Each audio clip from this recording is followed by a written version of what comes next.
We're almost halfway through the month of July. That means in about 6 more weeks, give or take a few days, we'll be talking about Alabama football and the kids will be heading back to school.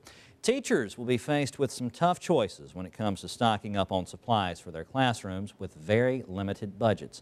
I spoke with Trey Bosch from RetailMeNot.com earlier today about budget cuts and how teachers can stretch their dollar. Trey, thank you so much for taking the time to chat with us today.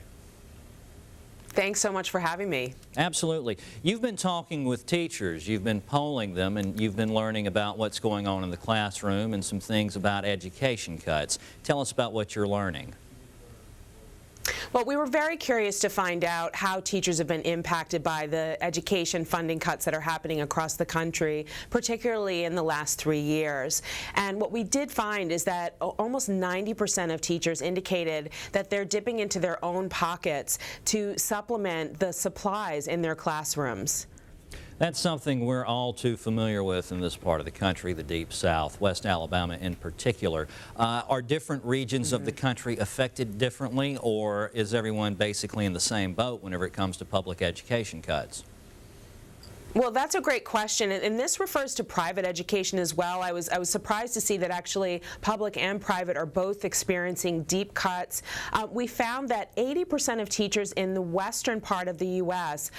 Indicated that they had funding cuts versus 60% in the remainder of the country, and 74% of urban teachers reported cuts versus 63% in the remainder of the country. So the hardest hit areas are actually in the western portion of the United States and in urban areas. Let's talk a little bit about subjects and cuts. Whenever we hear about education cuts, we oftentimes hear about supplies, but also classroom material gets cut as well. Is it usually the arts that suffer? Well, it typically is, and the polls showed that as well. Overwhelmingly, the arts were affected most dramatically. The art classes, theater, and music were the top 3 subjects that have been affected by budget cuts, and then followed closely by sports and foreign language. Now, when we're dipping into these funds and we're taking things away, a lot of times that will impact the teacher in the classroom, things that they need like chalk or maybe dry erase markers, or I don't know, I'm not sure exactly what the teachers are using these days, but it seems like the classroom gets hurt. Talk to us a little bit about that.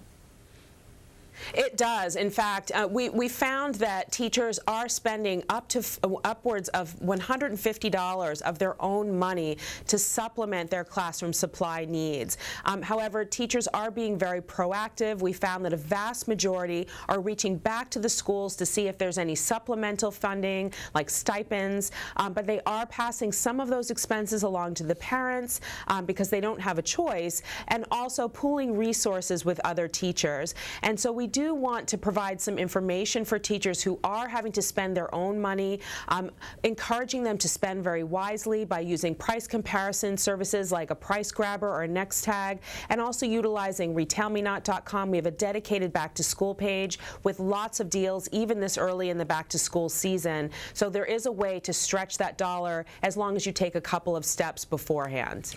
Now, you've been talking about something, too, called Do the Math. What is that, and how does that work?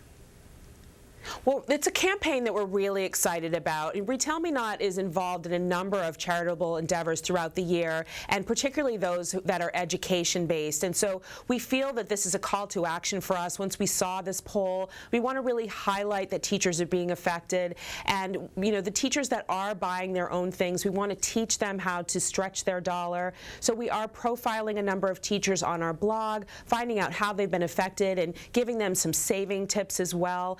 We also have a great contest on Facebook that just kicked off yesterday that will run for 1 month, where people can nominate their favorite teacher, and the winning teacher will be given a Costco shopping trip courtesy of Retail Me Not. Trey, thank you so much for chatting with us today. Enjoy the rest of your summer. Thank you, you too.